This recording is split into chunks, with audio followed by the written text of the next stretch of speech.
Let's see here. What other topics are there to talk about?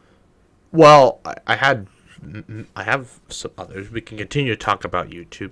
So, I actually something I've been wanting to ask, and I just haven't got around to it. Your starter program. What spurred that idea? It was more or less what I wanted to try and do is if anybody in the community, since Boss Man Grant, what he kind of wanted to try and do was find some people that we could use for just extra hands on deck. Well, that meant two things. Really, we did not have anyone extra in there because of, I do not trust anybody. Right. He'll have, bless the guy's heart, but when he goes to select somebody, he'll think about him for 2 seconds, it doesn't really look back at in the communities on like Facebook and whatnot, what their track record might have been or who they might have worked with, or it's kind of a, well, they said they're really interested, they got blank, let's get him in here. I hate to say it, that's kind of how he worked with me. I'm actually still surprised that I'm like, okay, so in reality, to get this job might not have been as hard as I thought it was. It's just that we ended up making it work. Well, I got really stubborn. Well, I wanted to try this because I know there's some really good content creators that could be out there. The thing is that I set it up at a high enough quote-unquote price point that it would be considered a business investment. Because if anybody really wants to do this and looking at it in a business mindset, they'll put that down for the sake of you're working with an already established community. I mean, if you do well enough, you can bring it into the big leagues, and that's what happened to our guy, Nate. He ended up, he was the most out of the 4 people. Now, the one guy, I haven't been able to work with him yet, but he's a trucker all the time. So he's on the road constantly, and he basically works off of a laptop in a hotel on their Wi-Fi. So when we tried to do it last time, I actually ended up accidentally deleting the footage, and then his side, the internet was all screwed up anyway, so it didn't. He tried recording, I tried recording, he was glitching all over the place, and my audio was. I ended up deleting the footage. So we got to try and redo that, but he's going to keep me up on that. But the guy, Nate, talked with him within 10 seconds of watching his own channel, his own streams. I popped in. You can tell when someone can do this job. They just have it. There's something with them, the way they talk, the way they present them. He had it. And within the first video, I'm like, I'll put your name in on this. 3 days later, he's running with us in our top performing video series. And now he's at like 6 or 7K, however many videos now, and he's got a full team of people. He took the team route, which is going to benefit him in the long run of the amount of stuff he can produce, the amount of things that he can keep flowing. But in terms of a profitability side, it's just like any other place. The more people you have working for you, the more the money gets distributed, the more things are going to take down the road to get that. To a point, that's one reason why I keep everything in-house, because it's less to manage, it's less to worry about. You do you keep the train rolling. It's almost a foolproof process, because if you fail and the whole business comes down, it directly falls on top of you. It's not like it was this department's fault that this whole thing went downhill. You're at fault for the whole thing. I don't know. You know me. My moral obligations are shockingly low. Finger pointing at people is what I do best. But that's kind of the reason why that, and since then, what I ended up looking at is that when I would have someone join that, it was a lot of a process, because, I mean, you're basically saying, hey, let's get you right into a big production, and we're going to see what you have to bring to the table. It's you're getting on the mods, you're talking to them on that, you get answer the questions one-on-one. Don't necessarily mind it, but if you get bigger and more people are just willing to just throw money at you to go do this, yeah, sure, you might have a substantial amount more of income that you could have coming in, but do you really want to have that, especially if you're a one-person crew? It didn't seem logical to keep that tier if I'm going to stay at a one-person level. If I were to keep going, like, there'd have to be some sort of system where I'd have to have multiple people to try and help manage it. It wasn't very busy, but the kind of the stress level to the level of work that it was providing, it'd be easier just to keep a tier where you want to support this much, go right ahead. But for the 4 people that did show and the people that were available, I got to see a whole bunch of different people. I got to see a whole bunch of different styles in essence. I mean, some people were, you could tell how much they grew on camera. Then you had a couple people that you could tell they were just good right off the bat. They just needed that one little kick to get out the door. So it really kind of depended on who you were working with. Absolutely. Man, I had that idea back when I first started, so not the first time, in college, when I came back and did it. I had the idea where, as you grow, you can, because it's kind of what Jake Paul didn't do this, but the way they fed off of each other, you could do the same process. Basically, you find creators, people that want to make content, and it's like, well, I'm going to help you. I'm going to give you money. I'm going to give you funds. I'm going to give you, a spotlight or whatever. It's up to you then to run with it. And so then, they start gaining views, and you can feed off each other, and then you could just have a whole network of channels and do this investment thing. Yep. That's a big portion. The only thing that I always advise people when they do this, because I've had a couple people now from our school that have been saying, hey, if I wanted to start this, where do you want me? What do I need to do? How do I need to do this? Can you give me some help? Because, I mean, obviously we're starting to grow now where we start to have our names out there. And it's like, well, can you just say, hey, go talk to this guy, go look at him, go watch his stuff? It's like, I don't want anybody to have to take the path, especially that I had to take. Right. Because when I sat, I mean, like we've been over this story however many times. I sat there, I was no one, I had nothing, zero, zip, zilch, nada, and then I just got thrown into the lion's den, and it's sink or swim. I had nothing, and I had to learn everything from the ground up. Build yourself, get yourself affiliated, kind of figure out your comfort level of 10 videos. If you can do 10 videos, after that, I'll start helping you out in terms of publicity-wise helping you out.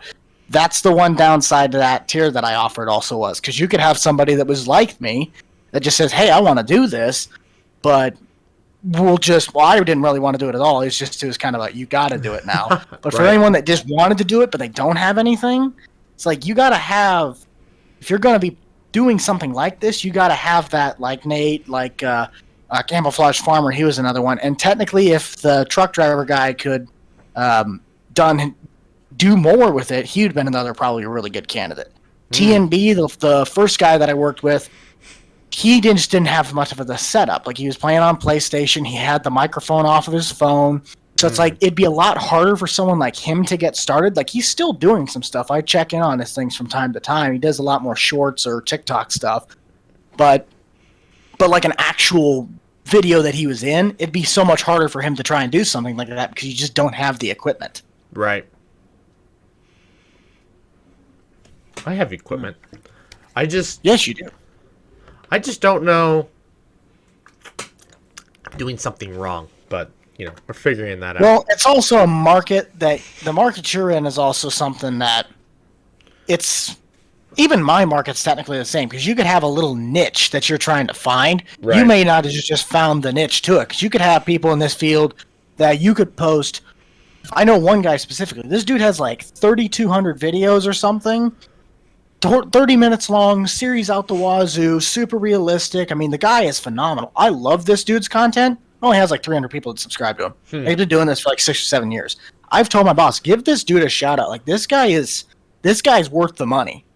Right. And it's just kind of a little hobby side thing that he does. Sometimes he'll do news, sometimes he'll do that. But then you'll have one guy that makes a 10-second animation of a kindergarten Ron Burns sitting on a cake that ends up burping, and he gets 5.3 million views and 2.3 million subscribers. Like, it just, sometimes the gods just work in your favor, and sometimes they don't. That's true. Just like, I never wanted to talk about HOAs in the podcast, just because I figured no one wants to watch a video about people talking about very grown-up things. Next, 200 views later, I'm like, okay, I'm in a new realm I didn't realize was a thing. And now it's like, how do I tell these people, this isn't the content I can make, because I don't own a home. Yeah, I mean, it makes sense. I actually wonder. I was just thinking that the homeowners series you have, I was just like, you can implement an HOA into that. You might be able to get views. Oh, no.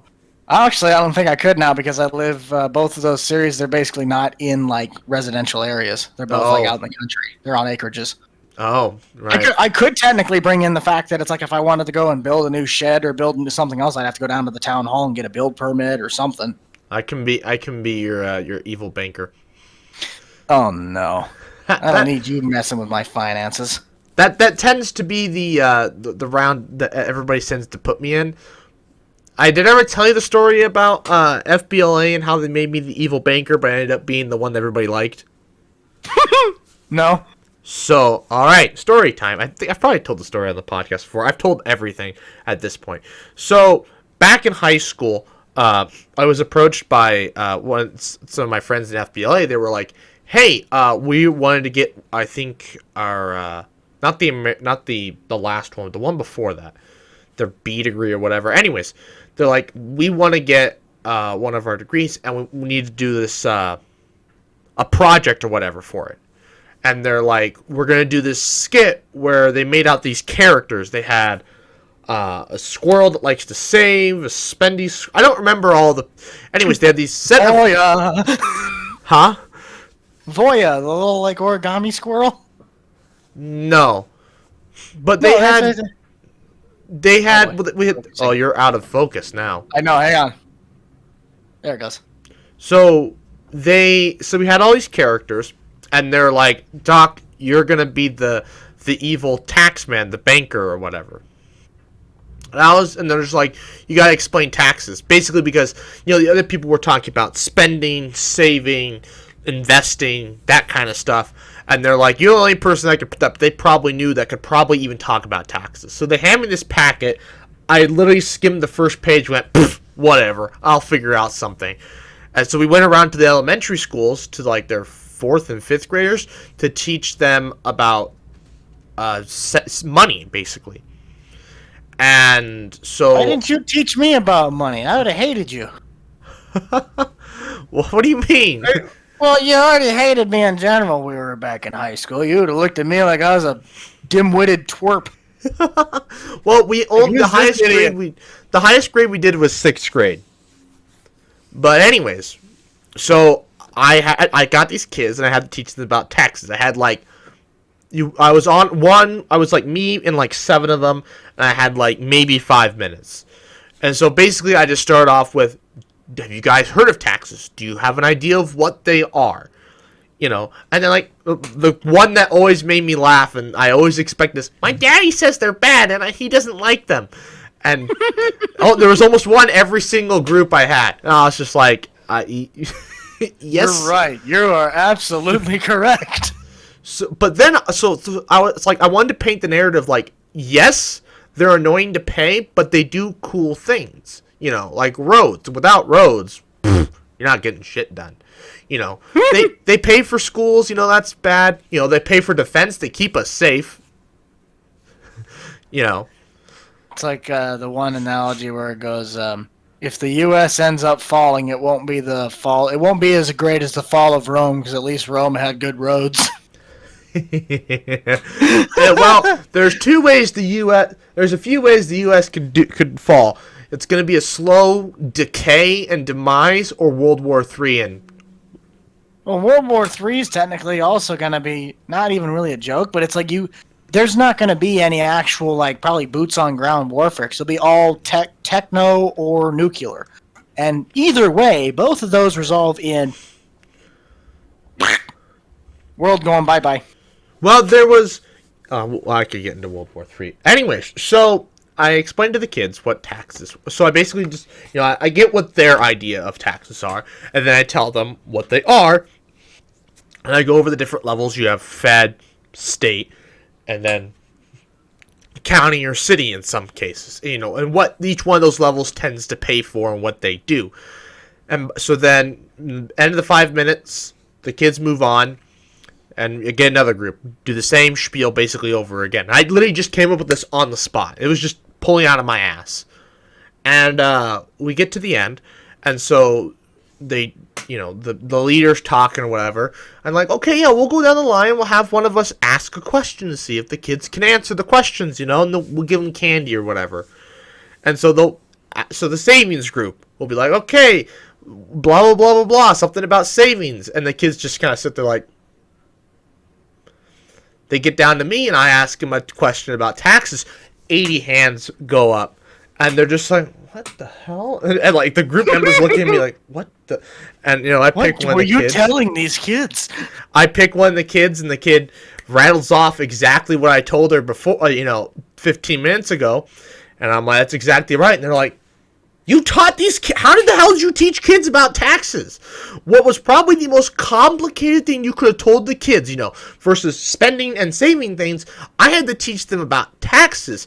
And I did a better job than the entire group. Taxes was something I could never necessarily. I'm starting to figure out more and more now, just through the trial and error of talking to people and doing all of it with, especially this business in general. Taxes are difficult, but there are a lot of loopholes that you can do them. Like, they are physically there, you are able to do them. But with especially this field, the amount of loopholes that you can use to help yourself with these taxes is actually incredible. Oh, I'm sure. That's the beauty of a small business owner. Especially in a thing where you can write off a roll of toilet paper, a hat, and probably a t-shirt if you really wanted to. Yeah, and also a plastic toy combine. So I guess, actually, I wanted to ask, okay, taxes. So I work at a bank, right? And so I have to open up business. You still work at Huh? You still work at the bank. Yeah. YouTube doesn't pay the bills, so, Well, I know that, but I was like, are you still work at that one branch? Yep. Same place. Okay. So, I have to open up business accounts, and so I work with businesses and stuff. And so something I was kind of curious about is, like, how are you formatted in that space? So are you a sole prop then? No. Technically, for a split moment, I almost applied for an LLC, but the way my tax guy, we do this pretty much is I do regular taxes as anyone else, just like you made blank, you do blank, you got what from what, did you get a W-2 from whoever, and for any business expense, I just basically have a code name for my channel, so I just call it Rattleman Buck, and any money that I make that goes towards that, or is for that, or I get from that, goes under that. But it'd just be like if I just someone gave me $20. Right.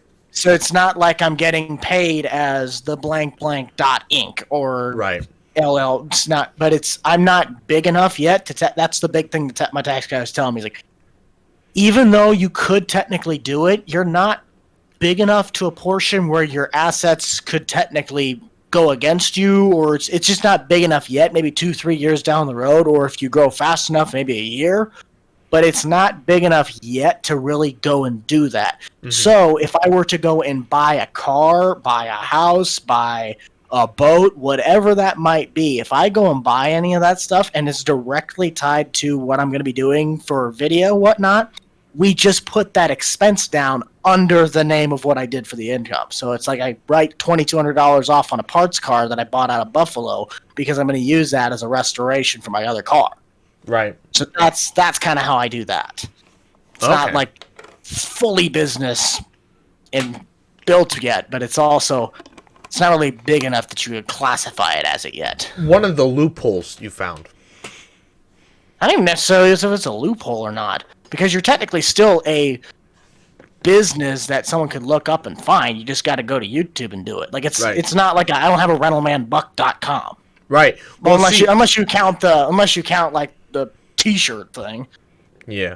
Well, so the nice part about way yours is working right now, anyways, is that, how do I want to put this? I've kind of lost it. I started and then I lost it. I started thinking about your T-shirt business.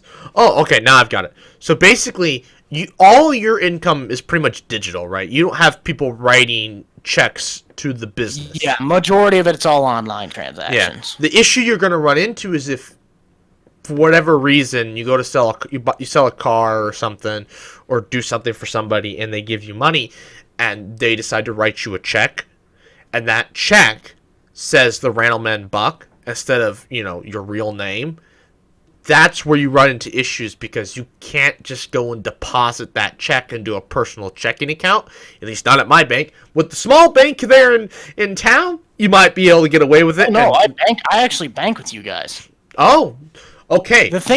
Here's the thing, though. When I go to they're all technically personal checking accounts, but I have everything split into, I have like 6 or 7 checking accounts. Right. And each one has a certain blank goes to blank, goes to blank. I have one for taxes, one for business rent, one for funds, one for activity savings, a savings account. I mean, I have a whole list of different accounts, and each thing goes to every specific part. Right.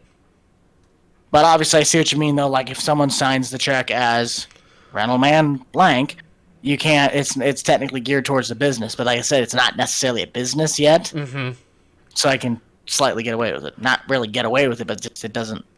I will say though, I mean, just be careful because we had a customer one time, and he had checks being made out to his business that didn't exist really, and well, it does, but didn't. In our eyes, it's like mine. It was not official. Well, he actually did have official business docs, just they were just old, and so like none of it's up to date with what the bank needs these days.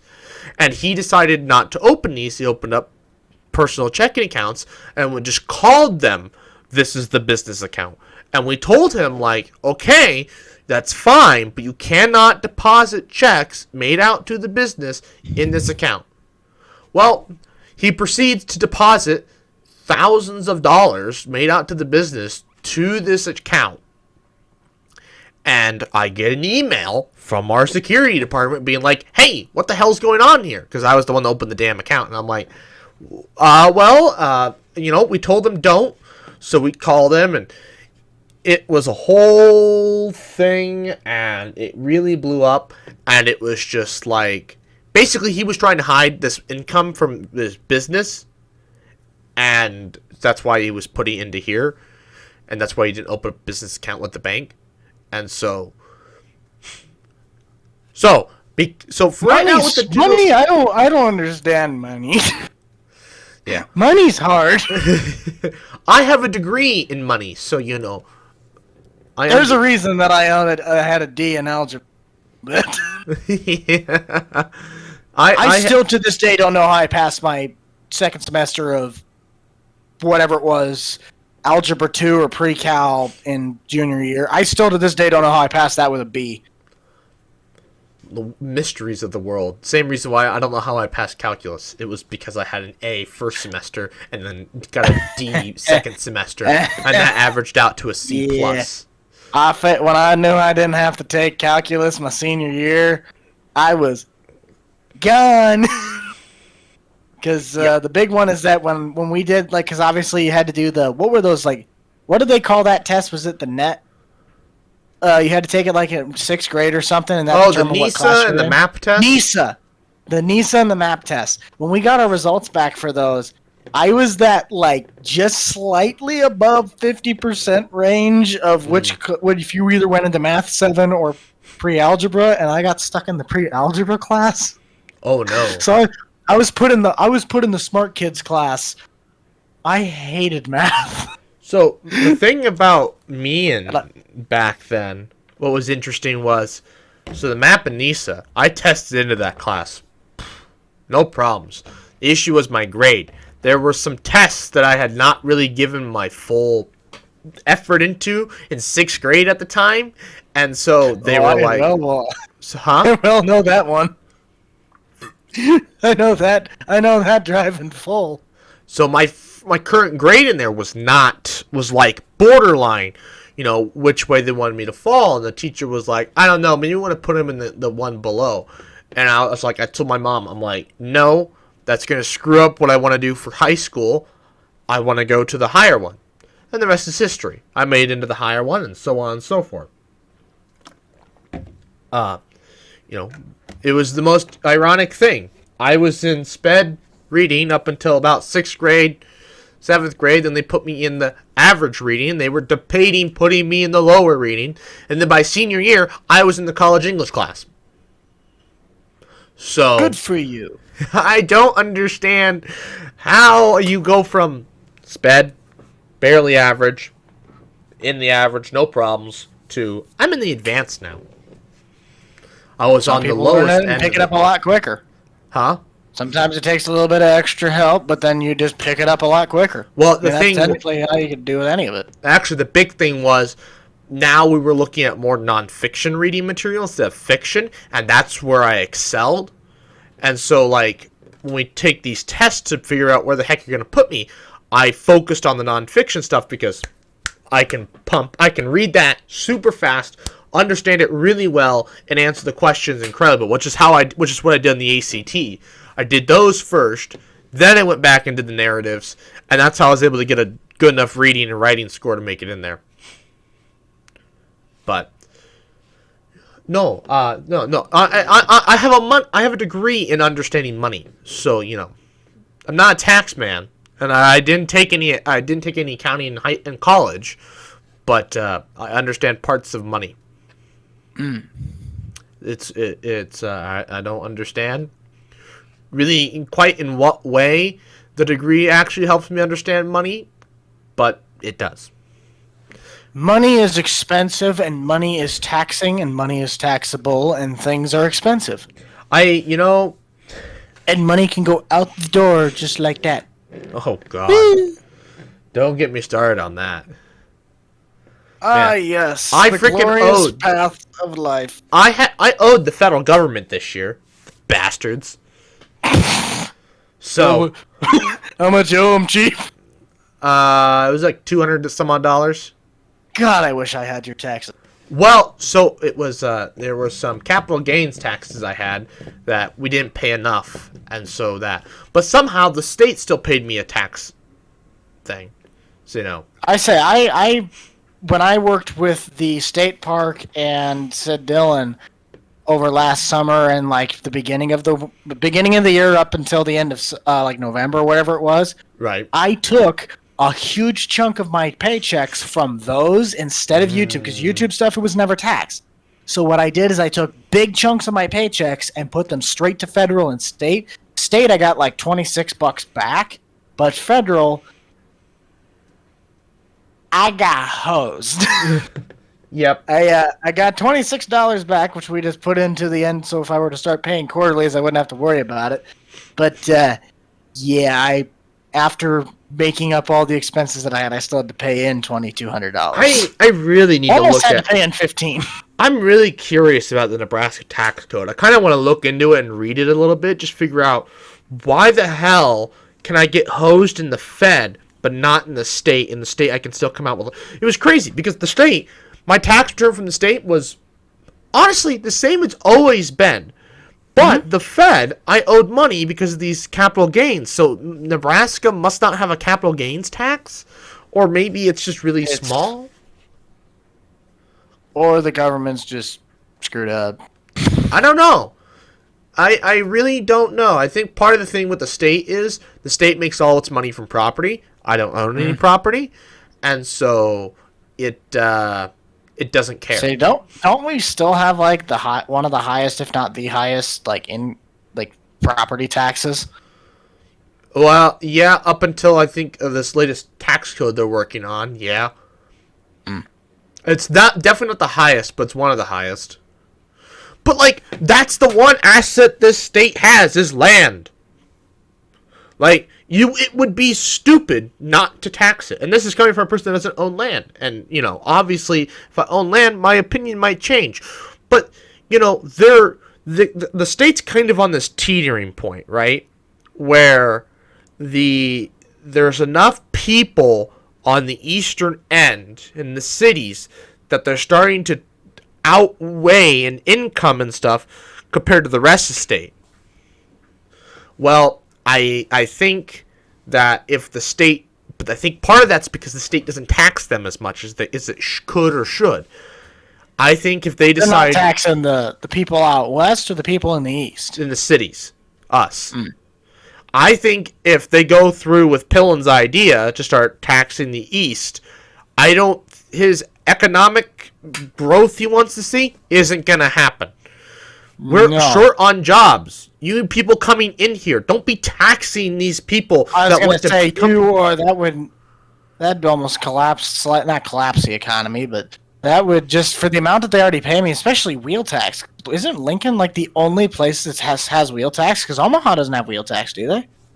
I don't know. I don't have a car that I actually own, so I don't have wheel tax. Because I know my mom and stepdad, he has like 3 or 4 vehicles or whatever it was, so his wheel tax would slightly be out the rear end. Because isn't it like $50 a tire or something? Because I know it's like super. But I think up in Omaha they don't have that. Like Lincoln's one of the only cities that has a wheel tax. But where we're at currently, it's like if I were to go and buy. This is kind of going back to our topic on the housing and everything else. Where we're at, the problem is that if you want to buy any area in this general vicinity, you basically have to buy 200 acres of farm ground unless you know somebody that's willing to sell you a 20-acre piece, or you could buy a chunk of a field that like they'll just list it for sale and you buy like a 2.5-acre piece of old CRP ground. Right. That's just grass. Because that's really all you could do. And if you stay where you're at right now, if I were to stay where I'm at right now, taxes aren't too terrible. Like, we're not one of the lowest in the entire Just don't go south. Don't go south. No, that's the thing. You go 3 miles south and you get hosed. But if you go 2 miles west, yep, you put 25 on your plates. You just don't put 25 on your plate. You can do whatever the heck you want. That's no man's land. Now I want to say the county name, but you get right in the middle if you go south 3 miles and then you go west like 10 miles and south 10 miles. Then you're in 16, which is right in the middle of the two. Can we just say it's county slightly names? No man's land, but it's a bit more expensive. Can we just say county names? Because anybody can Google those numbers and be like, here you go. You could either go to Butler County and be in no man's land. You could go to Seward County and be right in the middle. Lancaster, and you're getting screwed. Or you could be in Saunders and be right in the middle of them all. Woo! Seward and Saunders are about the best you're going to get. Oh God, but the thing about Butler is, that would be. I mean, you gotta drive all the way to goddamn David City, but yeah, they don't care. That county. Well, you could literally, like the barn dominiums and the houses, the kind of house that I'd like to try and do, because I mean, in terms, I could literally be happy with like the living space that I have between these 2 apartments, even the 1 apartment. I'm fine with just that. Mm-hmm. I would rather have a garage that's the entire length of this building than a house that's the length of this building. That's the same way. I don't need a very big living space. I just need an office and then a workshop for projects. Yeah, a big workshop that you can do your projects in, whether that's an experiment, whether that's a paint job, whether